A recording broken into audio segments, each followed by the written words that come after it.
అమ్మా ఏదో ఇదంతా మనకంతా అవునా? ఈ లోకంలో నేను ఎల్లకాలం ఉంటాను అనుకుంటావు, ఎల్లకాలం ఉండేది లేదు, ఒక దినాన పోవాలి.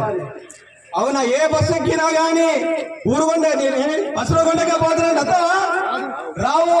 ఏ బస్ స్టాండ్ లో బస్సులో ఉండకపోయే బస్సు ఏదో తెలియకపోతే తెలుసుకొని చదవగలిగితే బోర్డు చదువుకొని ఎక్కితేనే అత్తావు. నేను చనిపోయిన తర్వాత మోక్షానికి వెళ్ళిపోతావు అనుకుంటే అది నీ భ్రమ అయితే తప్ప మరొకటి.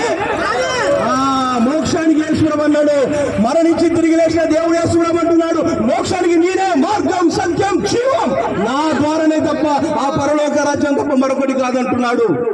మరణం తర్వాత సూచించిన ఎవరంటారా? మరణించి తిరిగిచ్చే లేచిన వాడు బుద్ధుల సంగతులు ఆయన ప్రపంచానికి ఒక నిరీక్షణ ఇచ్చిండు. ఇదే జీవితం వాస్తవం కాదు, మరణం తర్వాత మరొక జీవితం ఉన్నది. ఆ జీవితాన్ని